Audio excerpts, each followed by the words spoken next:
Hello guys, welcome to Africa Gossip Arena. So guys, in this video, I'm going to be talking about the trending rumor right now in Nigeria concerning Tinubu administration, Nigeria politics, and the way and purpose APC was formed as a political party in Nigeria. Although this time guys, Barrister Solomon Dalong, who is one of the founding fathers and also a top Cabals to Tinubu administration, have also come out this time to speak as he exposed the political party and the secret why Tinubu administration is so hard that the economy of Nigeria is dead totally. Solomon Dalong said that the reason APC was formed is to eliminate all the old political parties in Nigeria. Then the cabals of the party will start ruling the country one after the other. Solomon Dalong also said it pains him when he see an average Nigerian going through so much difficulties just to put food on the table for him and his family. In which he also said he regretted why he was among the cabals who actually destroyed the economy of this country. Although Solomon Dalong said Atiku cannot win against Tinubu in 2027 election.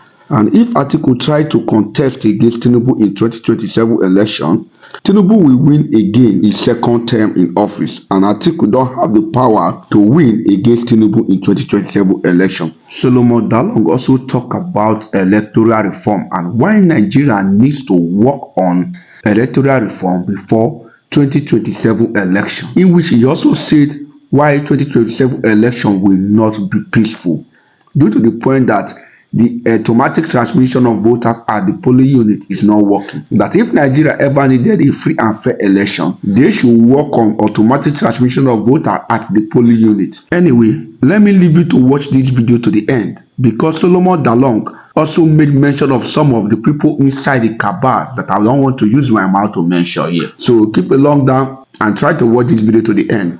And don't forget, subscription to this channel is free. So if this is your first time of seeing this channel, please kindly do well to hit on the like button, subscribe, and don't forget to turn on your notification bell. You were sounding at some point as though that you're like an obedient, but you are an SDP member. Why I sounded so was just basically the gang up against the presidential candidate of the Labour Party, and making it look like he's the only problem of Nigeria. And with me, once there's a gang up against a human being, my stand will always be clear. So I stood with Peter Obi. He's a Nigerian, he's a senior citizen. His crime, from all that I could gather, was that he contested the 2023 election. And of course, that should not be a crime. So you were in the SDP, but you supported Peter Obi in 2023 election? No, I supported my candidate, Adewale Adebayo. Okay. But in offices in 2023, where we had no candidates, I supported the candidate of the Labour Party. So you are multi-faced in that sense. You have the heart of APC, you have the heart of SDP, and you have the face of Labour Party. Does that describe your political character? That has been my nature, because during the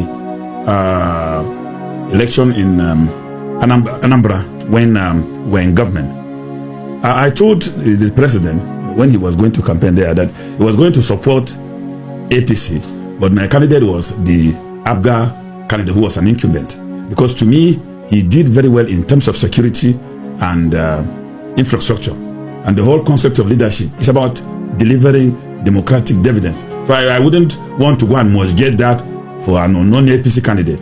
And in 2019 in Kaduna State, I supported the PDP gubernatorial candidate, which I told the president too clearly that, look, for El-Rufai to introduce the issue of Muslim ticket in a multicultural society, I will not be part of it. So I'm not just a blind supporter. At any point in time, if someone decides to romance injustice, we can disagree on that, and I will stand on the side of what I feel is fair. So that's how I behave politically. So your ideology is based on how you perceive things and how it fits into your morale and your morality, rather. Perfect. That's who you are. That's what Solomon Dalong is. That is who I am. Aligning it with the basic rules on the ground. So you're non-conformist. You got it right. You are an agitator in every sense. Every sense of it. Every sense of it. You are agitated. I even disagree with myself when I discovered that I didn't acted right. What you have not disagreed with is the way you look. No, this is very consistent. What informed this outfit anyway? The khaki and your and your beret. I mean, it reminds me when I was in university. If you wear this on campus, you might have, you don't belong to a particular cult group, you might have your head in your hands at some point. Are you a cultist? No, not at all. This is the signature of my mentor, Che Guevara, the Latin American revolutionary who actually fought very well for the liberation of most of those countries. It was also replicated here in Africa by my great mentor and leader, Thomas Sankara, of blessed memory in Burkina Faso. So it is an ideology of preaching, change in favor of the majority. So we stand for the general good. So I'm only just replicating that. That are my thoughts. So you are a Che Guevara in one sense, you're a Sankara on one hand, but in the real sense, let's come to the real fact. You served on the platform of the APC. You were in the beginning one of the so-called founders of the APC, and there are those who will blame you that you are one of the problems of Nigeria. There are those who will say, Solomon Dalong, what you preach is different from what we saw. You serve a political party that you now disagree with. What came about the APC? What was the agenda in forming the APC in the first place? The APC, as at the time of conception, the way some of us perceive it was like we were all agreeing on one thing, to move Nigeria forward. But shortly after that, I realized that APC was just like the Pontius Palace pontifical disagreements. And we were a conglomeration of strange bedfellows with all different interests, but we had a common enemy, and the common enemy was to eliminate PDP and Jonathan. And for me, it wasn't so. For me, it was the issue of let us move the country forward. So shortly after we have gotten power, this interest started manifesting itself in different forms, and even within government which we were serving.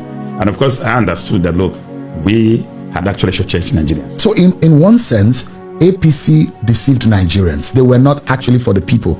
They were actually to grab power. Is that what you're saying? No, APC used Nigerians and the common people. Because, the Buhari hurricane in 2015 was sponsored by Nigerians.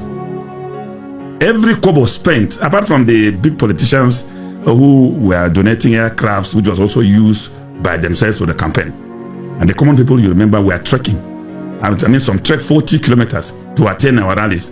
The poor people scratched cards, liquidated their small investment and donated. And the peak of it was the 90-year-old woman in Kebbi, whom when we went for campaign, brought out her life savings of 1 million and donated it to APC and said, she thanked God that she's contributing to the new Nigeria, even if she may not live to see. All that has been a ruse, isn't it? Completely. So so are you disappointed? Because I'm also worried that you served under the APC, you benefited from the APC, you served for 4 years as a minister. Now you are coming back to stab the party in the back, and you say the party does not represent what you thought you could have represented. Is that not double speaking? I serve my country because at any given opportunity, if I'm invited, I'm convinced that I have something to offer for my country, I will go and serve. I serve my country.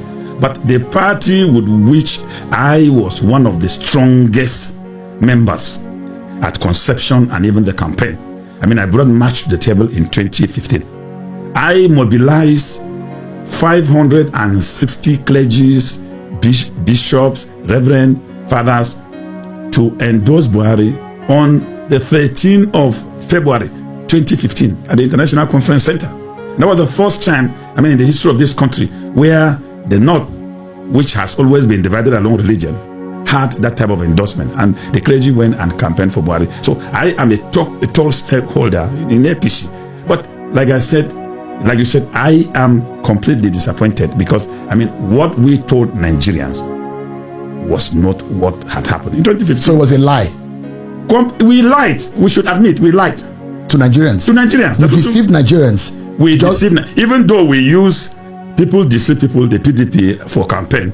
But of course, we were a replica of what we were accusing the PDP of. Or even worse. Worse, not even. Eliminate the word worse.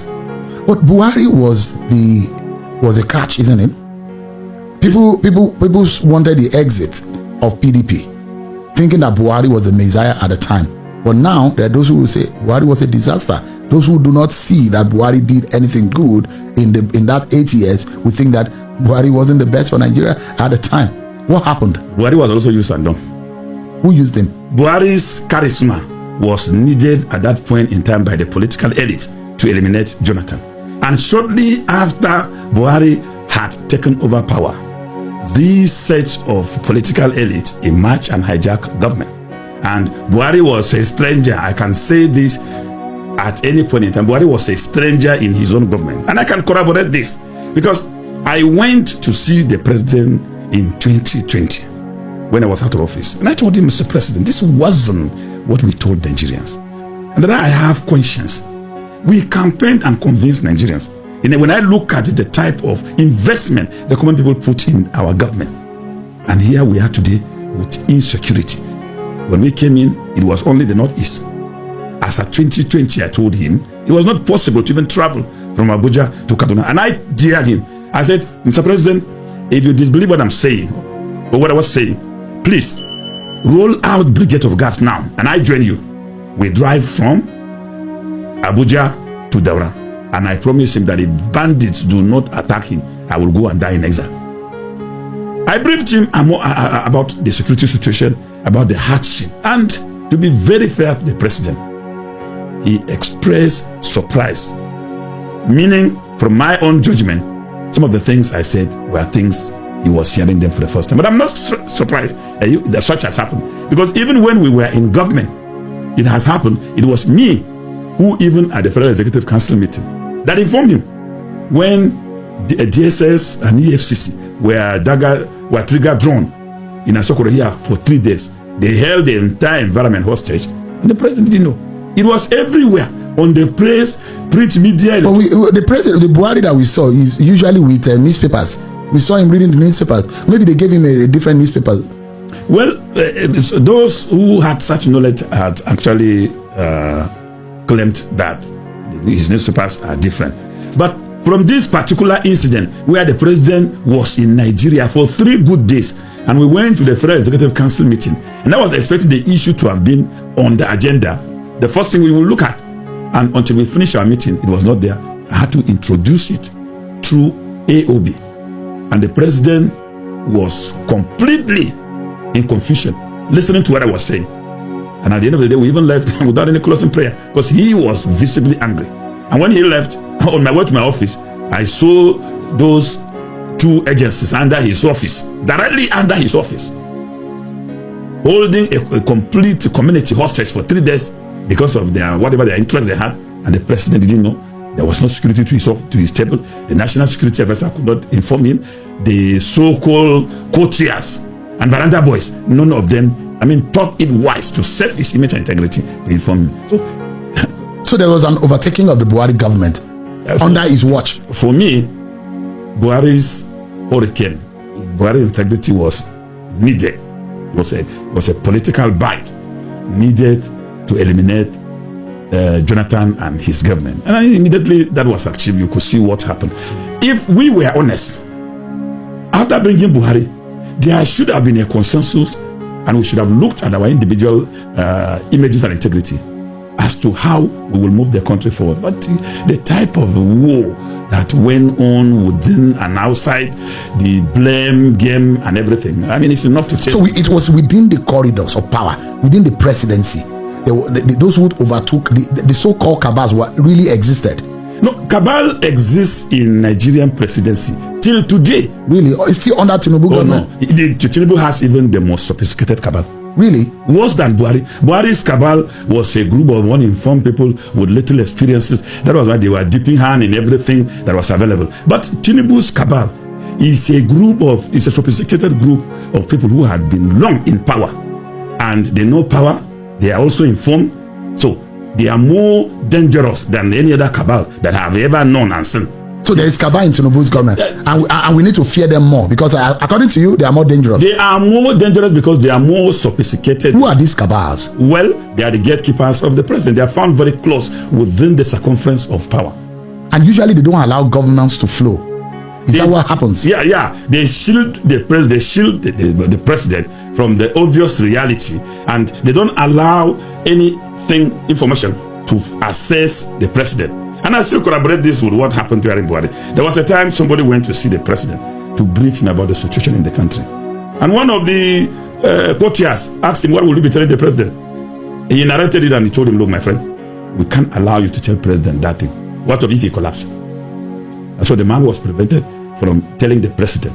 So you can have, a cabal is a group of ambitious people who were also appointed by the same president to help him govern, but they will run his presidency at their own expense and interest. So it happened. We have cabal now. If you look at what is going on right now, one will imagine that Buhari government has gone. Now the Tinubu government, and you will wonder that is it the same APC that you left that is in existence right now, or is it a different APC? It's the same APC that we formed, but also more sophisticated than the APC I serve, because you have so many new born again who had from all other political interests. They have now metamorphosed into the party, and it's a very complex political architecture, which is more like a zoo. So when you were there, you are of the CPC stock, of course. So the CPC cabal were running the Buhari government, but now it looks like the ACN cabal are the one running the Tinubu government. Is that what is going on? No, the CPC did not succeed in having a cabal. If it did, the likes of Al-Makura, who was the only CPC governor into the major, I mean, could have featured prominently. The most unfortunate thing that happened was that shortly after we have taken power, this group of people emerged from nowhere. Let me tell you, when I was campaigning, they were not politicians at these big cabals are not politicians. They were like bandits who laid an ambush. Immediately when the president was declared winner, I was with him in his office. I went to see him in the evening. That very day, I was blocked from going into his house. That very day. And this was the same place as at last night of the previous day. I was there till 2 a.m. I was blocked until I had to make calls before I was allowed to go in. Till I was able to make calls to assess Buhari if I was allowed. So from that day, the cabal had taken over? Taken over. Those who campaigned for Buhari went celebrating. So they left the president porous. And these people who knew power took over power. And they actually run it to their interest until 8 years. And these people have amassed a lot of wealth from what you are trying to describe. Of course. They are very, very wealthy. And Nigerians should expect them. And they are very powerful. Of course. And you are not afraid that these powerful people might come after you. Oh, you see, I've been into this for all my years. I've been into the struggle for 40 years. I've survived more than 10 assassination attempts. There was a time 5 people carrying AK-47 blocked me and sprayed my car. Solomon Dalong is still living. In 2014, on my way from Zaria to Jos, 3 people around 11 a.m. ambushed me again, sprayed my car. I'm still alive.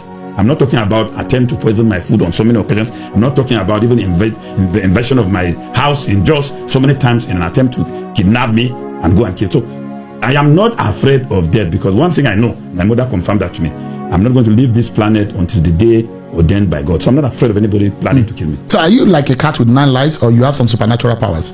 Well, I think I have more than 9 lives, because the number of assassination attempts I've survived is more than 9. So it's a supernatural powers? No, I think God is on my side. Oh, really? Or your mom bathed you in some very... Well, I wouldn't know, but I know that the just shall live by faith. So you're a good Christian, isn't it? I am. No, I'm not a Christian. I am a believer. I'm not a Christian. Are you a Muslim? I'm a believer in Jesus Christ, who died and rose on the 3rd day. So, I mean, those who are Christians are those who say they believe their lives like Christ. It's not for them. Christ-like. It's not for them to say. Because if you go to the book of Acts, it was others who sold their lifestyle. So if a Muslim said, oh, this is a Christian, I have no problem with that. But a believer should not refer to me as a Christian. So what religion do you observe? Yeah, I practice the religion of the man of Calvary. And which is? Well, that is, I'm a believer of Jesus Christ of Nazareth. So you are not a Christian? No. And neither are you a Muslim? No. If a Muslim refers to me as a Christian, he's right. Because that's what the Bible says. I believe in the Holy Bible. But what are you? What religion do you? I believe in Jesus Christ, the man of Calvary, who died and rose on the 3rd day. But that is believed to be Christianity. You see, no, we are followers of Jesus Christ. You see, this concept of Christianity which we are promoting, biblically is wrong. The Bible says when they gathered in Antioch and they were behaving like Christ, those who saw them said, "Oh, who are these?" And somebody said, "Oh, you don't know them? These are the believers of the man of Calvary who was crucified." So they said, "Oh, they are Christ-like." So if somebody sees someone's life looking like that of Jesus Christ and is not a believer, he's free to say this is a Christian, Christ-like. But you cannot describe yourself that you are Christ-like. So how do you describe yourself religion-wise? I describe myself as a follower of Jesus Christ and I believe in him. Let me take you back quickly. You supporting Peter Obi, does it make you feel that maybe that's the best man that can run this country? Was that what you believed? Well, I have never supported Peter Obi. I only defended Peter Obi when they rise against him, they campaign to try to blackmail him and possibly force him to exile himself by attack dogs of the president. Because, I mean, they left issues which were affecting the country and they concentrated on him. But in Peter Obi, I see that leadership qualities, because for him to be able to mobilize the votes he got within a short time, I believe that Nigerians saw something in him good, and I cannot think differently. I mean, out of all the candidates, who do you think? I mean, the president is in office, and so it's you can't change that. But from your own assessment, who do you think would have done a better job on running this country? Prince Adewale Adebayo. You think he's the best candidate? He has the very best knowledge of this, and he knows the country very well. But he didn't get it. He didn't even move close. You cannot even put him and with anybody. Really? He has that courage. He has the knowledge. He has the capacity. But he's a greenhorn in politics. So that may be a problem. Yeah. I mean, what do you think of an Atiku-Peter Obi merger? Do you think that could pose a big threat in 2027? I would advise Atiku to mentor Peter Obi if they're going to go into any alliance. But for Atiku to put himself in the ring again in 2027, that will mean campaigning for Tinubu. Really? Yeah. If Atiku run in 2027, is it going to be an easy run for... No, Tinubu will just leave for France and stay there. He will not come back until during the inauguration. It's going to be an easy pass for Tinubu? Look, it's a walkover. I mean, but there are those who will say the Northerners should allow the South to run till 2030 or to 2027, and the SGF have made that statement. What's your view? I'm an advocate of equity. By 2027, the president of Nigeria should come from the South. Northerners like me, if we actually want to make very good impact in 2027, is to identify a candidate in the South, support him against the incumbent. But if we make the mistake of presenting a candidate from the North, the game is over. But what is going on now? There seems to be some kind of people coming together in the northern region of the country against the political institution that is in place right now. Why is the pain rising in the North? Northerners felt betrayed. They brought about 5-point-something million votes to coronate this government under the Muslim ticket hypocrisy or deceit. So, but they are not getting it at all. You see, the Northerners are complaining about the economic policies of the government. The government is giving them ears to that. Insecurity in the North is rising every day. People are kidnapped every day. Villages are being sacked by one terrorist group or the other. So what the North expected was, for the president to have concentrated in dealing with this issue, especially insecurity. Because Northerners are not lazy people. If insecurity is dealt with, I'm telling you, nobody's going to talk about government. They will just keep quiet and organize themselves and then spring a surprise in 2027. But the president has forced the North to be vocal with some of his policies. And you don't think this is also maybe some of the appointment the president has made, because there are those who are saying that is impacting on their view of the nation's unity, and that may affect his chances in 2027. Do you think?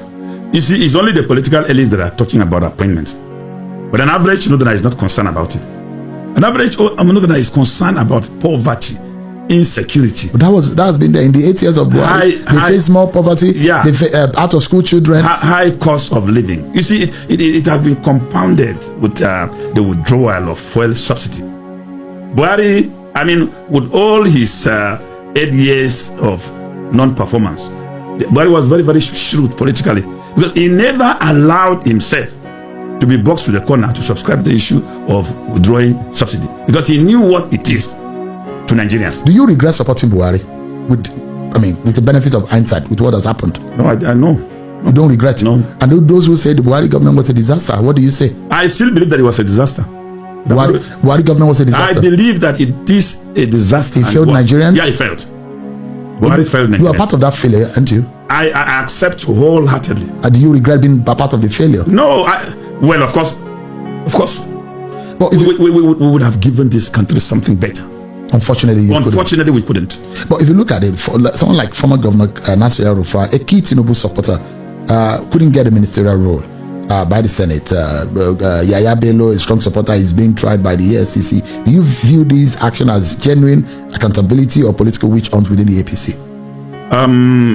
For Yaya Bello, I mean, there's nothing there resembling which is genuine demand for accountability. But you see, it's more or less like armed robbers.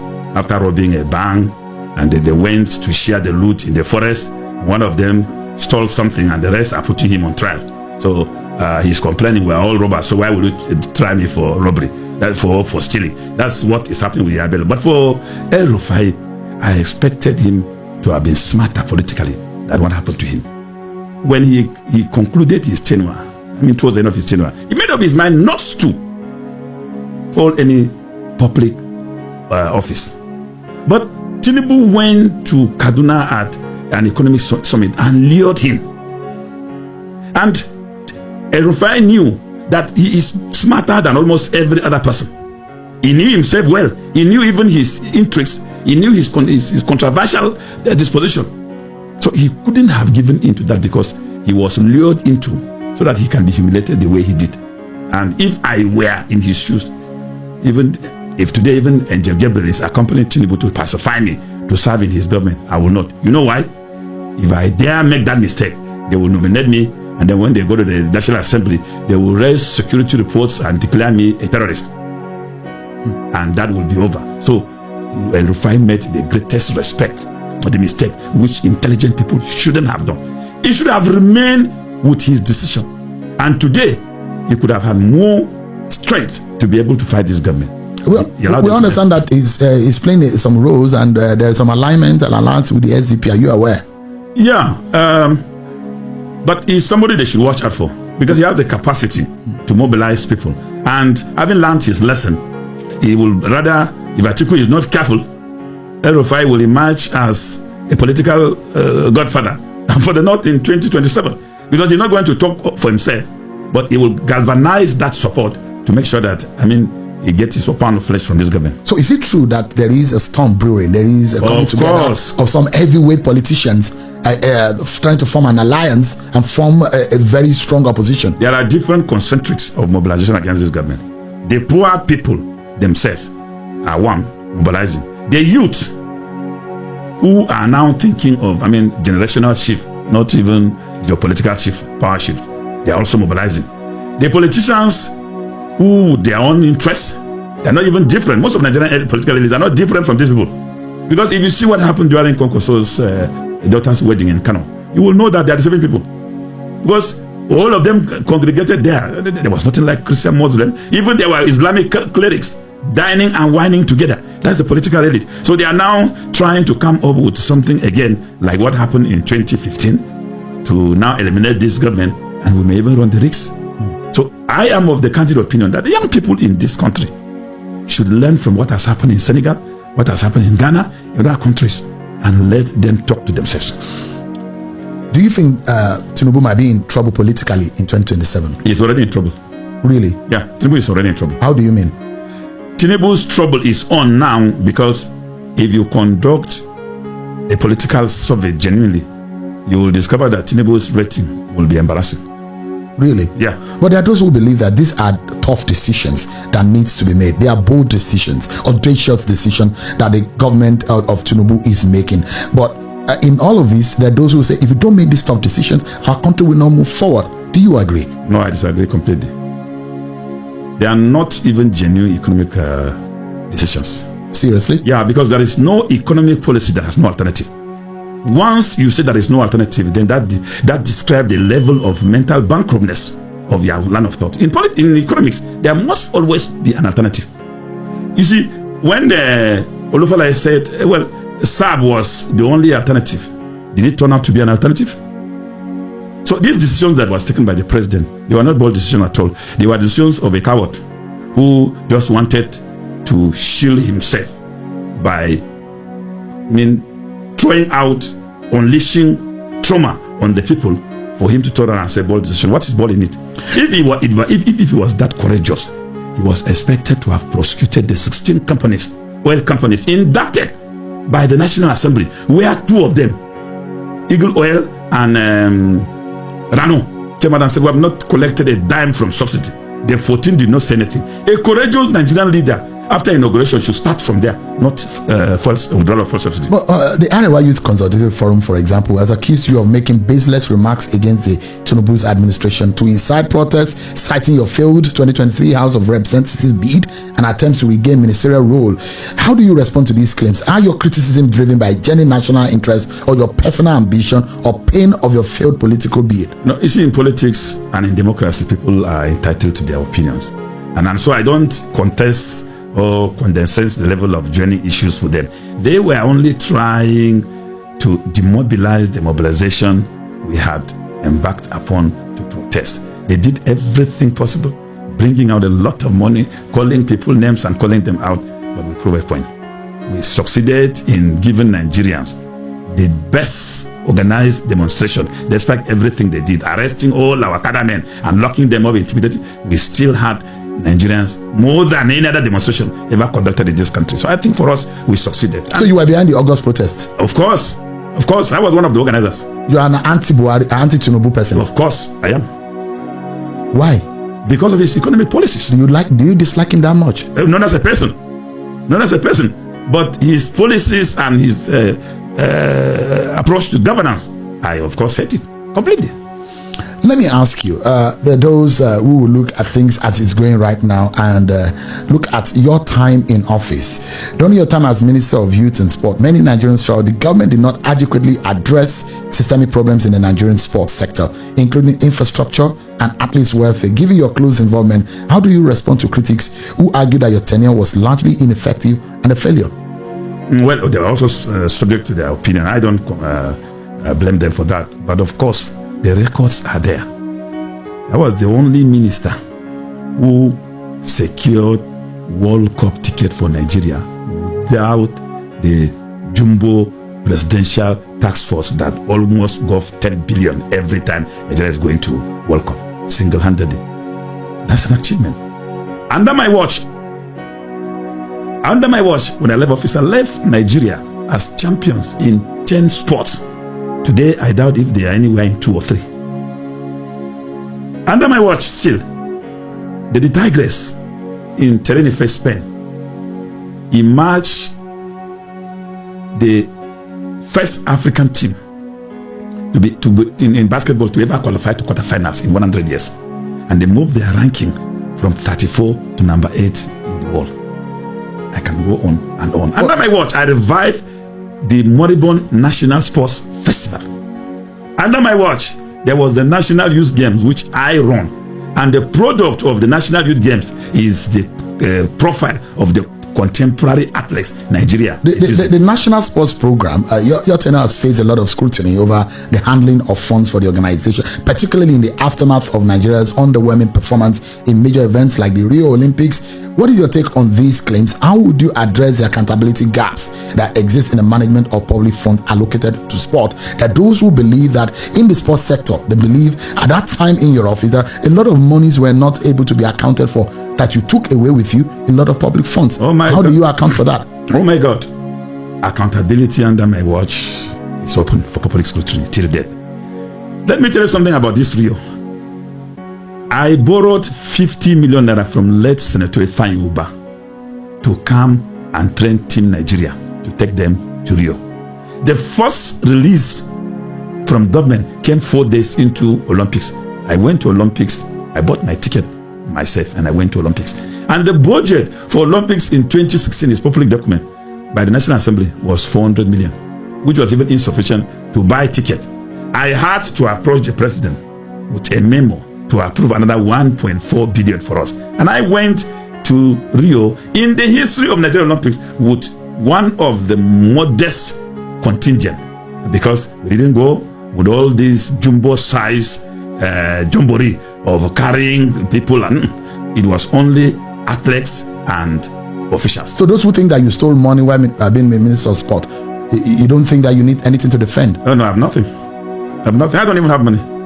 They don't see. In fact, there was a publication in Vanguard accusing me of stealing 18 billion, and the entire money released to sports in the 3 years I served was not even up to that. So these are figures that sometimes people fabricate. But I believe that if I have stolen money, if anybody is aware, he could still make a complaint. You've been highly critical of your successors, especially Minister John Owaneno, calling his tenure a failure and accusing him of mismanagement. However, critics, including Jonathan Abanguba, argue that your tenure was marred by several issues, from the mishandling of Team Nigeria's performance in the Olympics to neglecting sports infrastructure and athletes' welfare. With this in mind, how do you respond to the accusation that your attacks on the minister at the time, the former Minister of Sport Owaneno, are more about deflecting attention from your own legacy, which many see as flawed? You see, I still there, so people are free to express their opinion, but records are there. Athletes and players' welfare enjoy the greatest attention under me. It was under my watch that I introduced the reward system for athletes who maybe win gold medal at international distance to $5,000, and those who win silver $3,000, and those who win bronze $2,000. So athletes and players' welfare under my watch receive the best attention.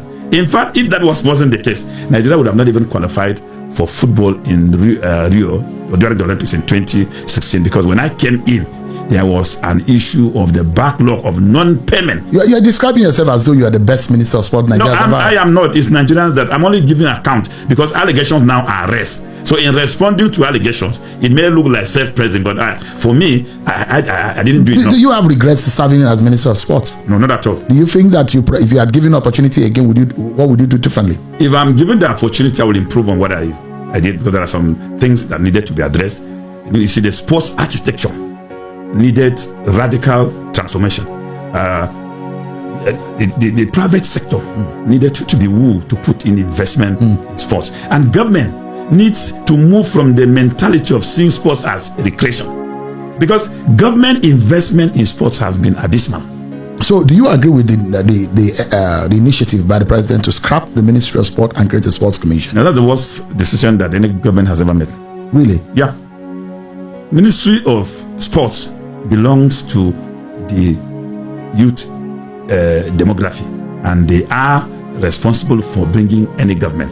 It's only sports that can produce a millionaire within a short span of time. During the National Sports Festival, let me tell you, there were young people who came and became millionaires because their state fixed the price of 1 million per gold medal. There was a young lady who came to me and said, "Sir, I am now a proud millionaire because I won 5 gold medals and my state has won 1 million. So I am a millionaire." And I asked her, "What will you do with the money?" He said, "Well, I'm going to use it to build a house for my father." That is how sports can create wealth. So a mega and a critical ministry like sports will be scrapped. So who sits in council now to speak for the majority of young people who are beneficiaries of this ministry? So you think it was a wrong decision by this government? If there was anything Tinubu has done that to me was worse than withdrawal of fuel subsidy, is to scrap the Ministry of Sports.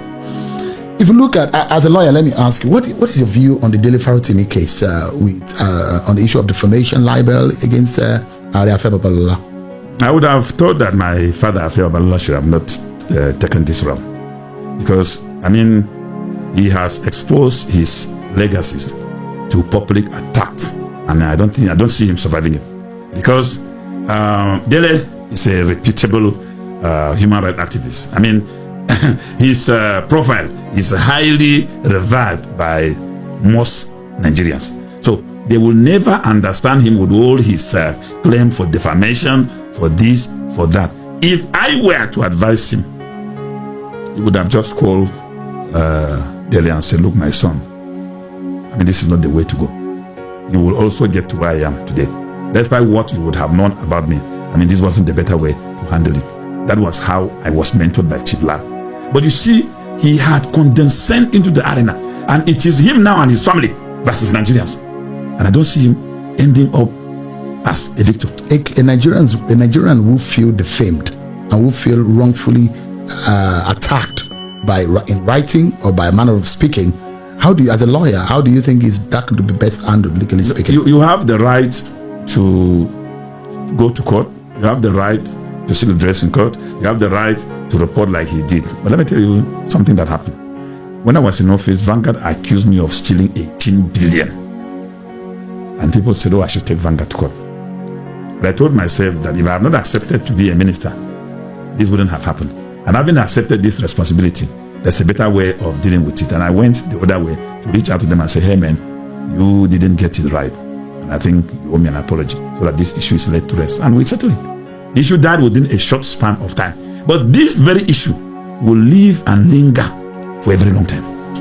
You recently shared a troubling experience on social media where you were denied, according to you, medical treatment due to the non-payment of an admission deposit, despite already having your medical records at the hospital. Given your public position and experience, what does this incident say about the state of healthcare in Nigeria, especially for ordinary citizens? How can the healthcare system be reformed to ensure that patients' lives are prioritized over administrative processes like deposit payments? You see, the experience was so traumatic to me as a person. And this was because after 4 hours, when I regained my consciousness and realized that I have been abandoned simply because I was unconscious and could not be able to transfer money to the hospital. And when I did that, and I went into, again, I became unconscious again for the 7 hours. When ultimately I recovered, I became terrified.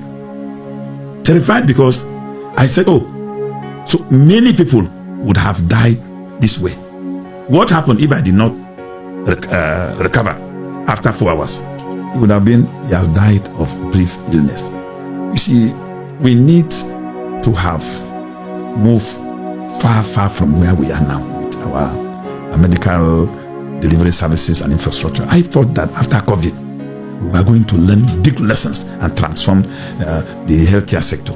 But it has now gone down even low below what it was before COVID. So I think if our leaders think or thought that COVID has gone, I'm sure something is still going to come if nothing is done about the healthcare system. Today, if you go to the hospital, go to the villages, the common people have abandoned modern healthcare system. They are back to traditionality because they can't afford it. They can't afford. On a final note, just like we wrap up, just to wrap up, give me your honest view on the way forward for Nigeria. The way forward for Nigeria is for the president to be a father figure. He has very good experiences as somebody who struggled for democracy, and he has also been a governor and a senator. So my expectation of him is that he would have understood the Nigerian political landscape and also knew that the country is sharply divided and should have taken steps to unite the country. I have suggested the issue which the government has announced, nothing is happening, holding a national youth summit, trying to bring the young people together to guarantee them of a future. That's very, very important. Secondly, the president needs more engagement of stakeholders across the country, because it's not about winning election in 2027. But if in case he wins in 2027, he will face a situation worse than what Buhari faced, because he's going to face a very terrible opposition. And the country may be navigating on a very serious storm. So the president needs to act now. He should grow above these primordial sentiments and look at the country, because we are here today, showing tomorrow we will not be here to sit and discuss this country. You said that his presidency might be troubled, politically speaking. Can he salvage it? Is it too late? No, it's not too late. it's not too late. I mean, there are better ways of dealing with this. Let me give you an example of what Shagari did, and even if you go back to what Tafawa Balewa did. You see, when Tafawa Balewa's government was faced by the storm of the crisis in Western region, there was realignment. He got some people from the Western region into his government in order to stabilize the country. Even though while he did that, he still went and lit matches the fuel station, and then it exploded and consumed the government. The president should not ignore what is happening now and be thinking about himself. It's very, very important that he try to bring the country together, even in terms of appointment. You see, each time I hear him making appointment, they don't seem to tally with what Section 14(3) of the Constitution provides. It doesn't reflect the country. And I'm disappointed, because my understanding of President Tinubu is that he knew this country, but I realized that he seems not to. But there are elderly people around him. All those shouting around him should know that once fire is set at the filling station, anybody within the vicinity of the filling station should say his last prayers. Mr. Solomon Dalong, thank you so much, former Minister of Sports and Youth Development in Nigeria. So you are not a cultist, but you are an activist. I am not a cultist. I've not even participated in one, but I am a revolutionary politician.